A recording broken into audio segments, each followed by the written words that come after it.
Good evening.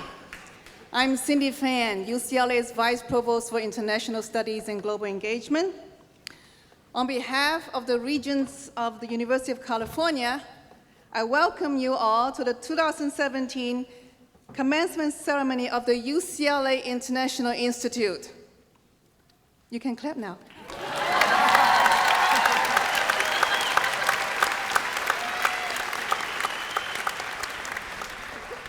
We're here to recognize and celebrate the undergraduate and graduate degree recipients of the International Institute academic programs. The programs in the International Institute aim at crossing borders, crossing boundaries, and building a global understanding from across the disciplines. Our programs are designed to improve students' understanding of the world and produce global citizens as the next generation of world leaders. Graduates, you leave UCLA with an educational background that will help you to recognize the value of new forms of civic engagement across the local and global and across the national and international. You, all of you, are empowered to shape and improve the world as leaders in business, education, government, nonprofit sector, in fact, in any endeavors that you're passionate about and in any parts of the world. So give yourself a cheer and applause. We're very proud of you.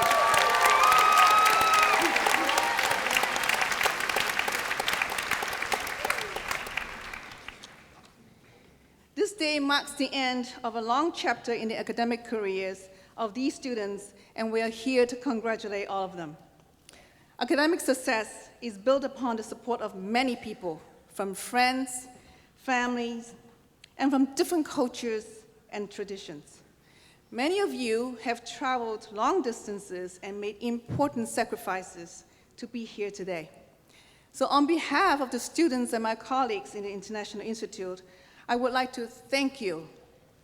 You are the social, psychological, spiritual, academic, and very important material support who have made possible the accomplishments of our graduates. So thank you all and welcome.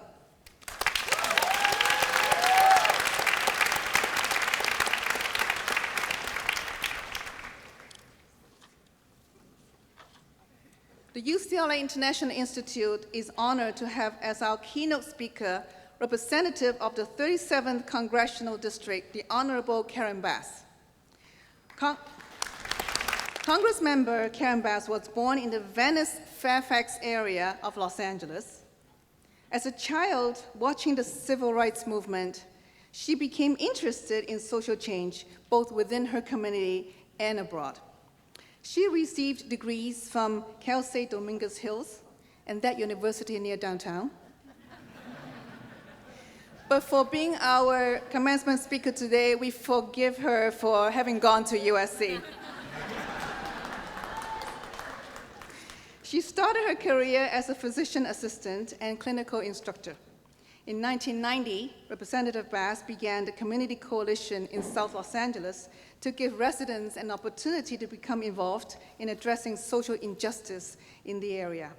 She was elected to the California Assembly in 2004 and made history when she became the 67th Speaker, the first African-American woman in the United States to hold this prestigious role.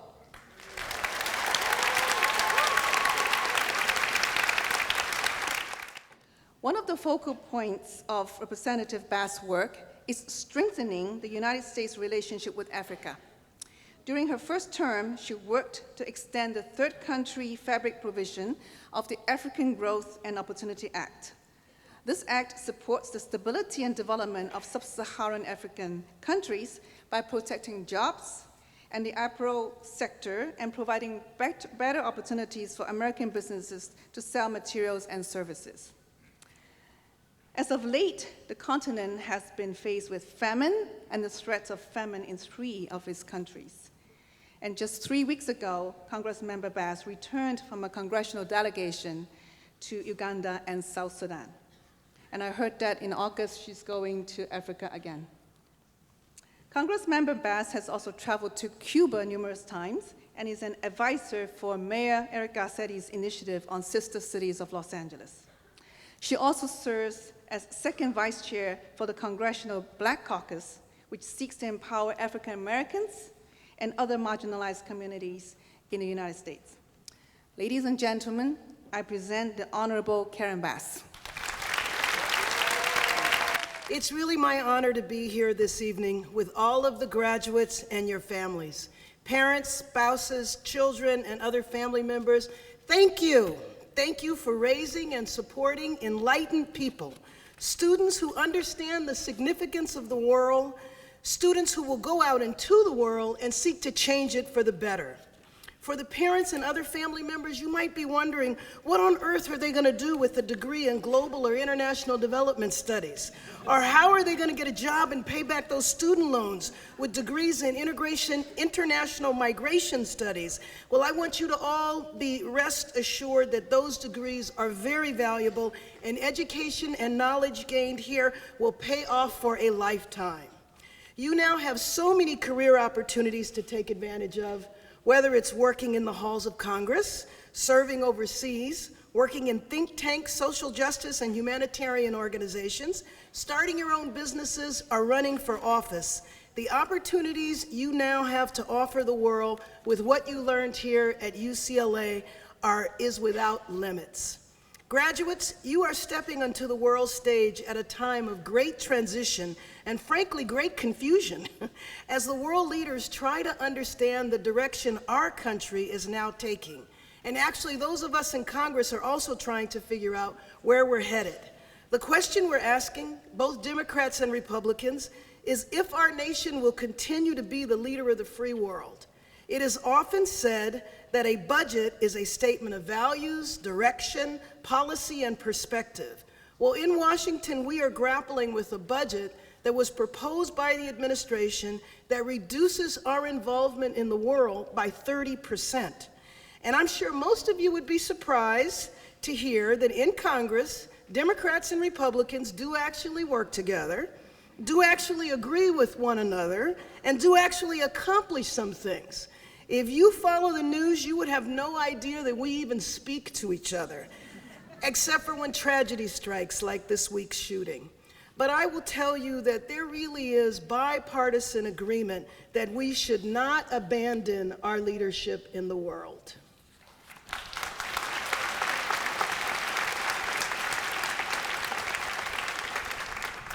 As a member of Congress, I have had the privilege of understanding and experiencing firsthand what it means to say that our nation is the most powerful nation in the world. And as a member of the Foreign Affairs Committee, I have had the amazing opportunity to visit over 50 countries and to see the very specific way that other nations depend on our leadership, on our fight for human rights, our intolerance of corruption, our commitment to democratic, peaceful change of power, our reputation of generosity when there is a crisis, natural or man-made, and truthfully, our own contradictions, our fierce criticism of our own elected and appointed leaders, the inequity here at home, injustices here that we know are often based on race and class, and social problems here in the United States that clearly we have the resources to resolve, and we just choose not to. All of our strengths and all of our warts all contribute to the respect that others have of our country. The other day in the Foreign Affairs Committee, Secretary of State Rex Tillerson testified, and both Democrats and Republicans raised concern about cuts specific to one area of the budget, funds that pay for democracy and governance programs. These are programs around the world that help to stabilize young democracies. It's hard to imagine, but there are many countries around the world where the entire government can collapse and chaos can ensue if an election for a president or a prime minister doesn't turn out as expected. So here at home, there were massive protests in January, but no one would ever imagine before, during, or after those protests that our whole country would halt and collapse. After the protests in January, our institutions weren't even affected.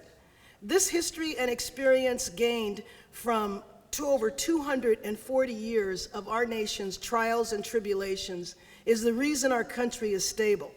Nations where the democracy and institutions are only 25 to 50 years old do not enjoy the stability that we have here in the U.S.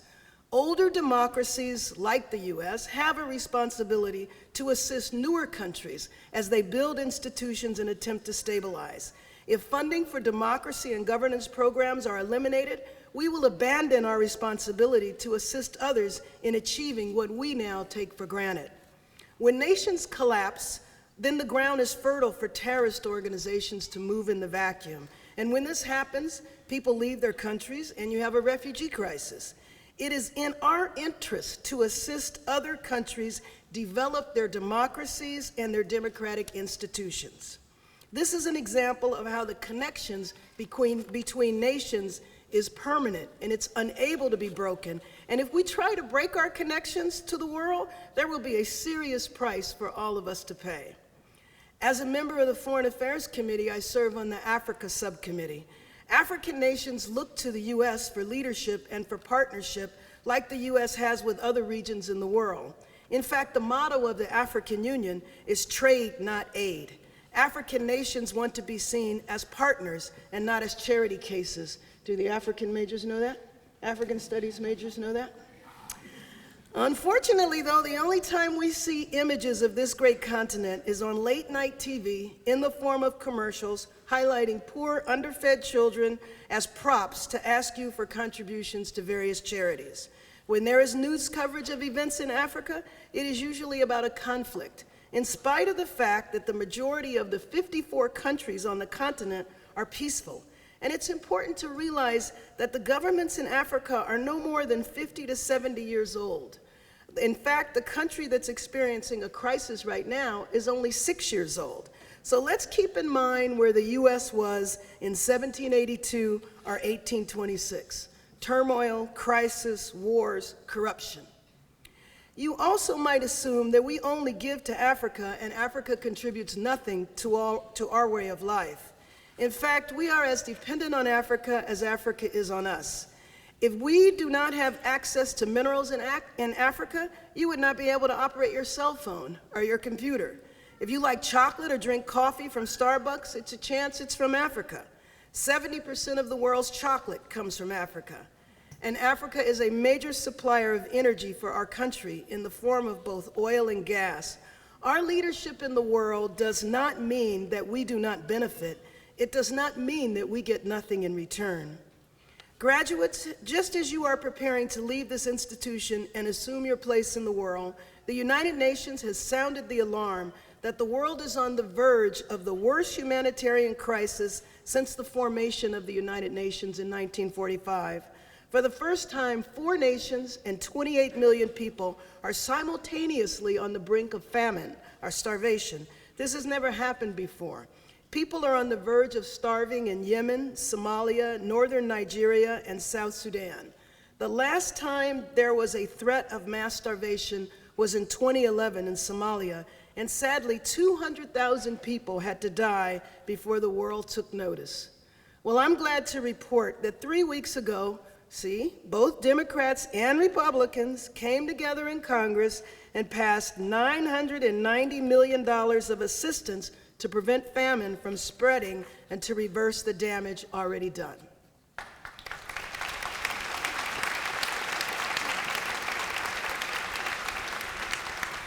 This is a good first step, and now the rest of the world needs to contribute. 2 weeks ago, I joined my Republican colleague and traveled to South Sudan and Uganda, visiting refugee camps where people had fled to seek shelter and food assistance. When Ebola hit several years ago, U.S. policy toward the world was different, and the administration then stepped up and not only immediately awarded funds, but sent in military doctors and facilities, and in addition, the administration brought together the entire world and convinced many countries to contribute toward an international fund to prevent the spread of the disease. The campaign worked, and hundreds of thousands of deaths were prevented. This is what it means when the U.S. steps up and leads in the world. This is the type of leadership we need now to prevent mass starvation. Although the world faces many challenges, the wonderful news is, and there is wonderful news, there really is, Most of the challenges we face are solvable. Scientific advances in the world can address just about any problem you can think of. We can reverse the problems associated with climate change and prevent many infectious diseases that severely impact developing countries. We know how to feed, house, educate large numbers of people. And just think, years ago, many problems were unsolvable because the world did not have the knowledge or technology to address the problems. That is not the case any longer. The greatest challenge in the world today is leadership, and that's why we need you, the graduates of the UCLA International Institute class of 2017. Take your place. That's right, give them an applause.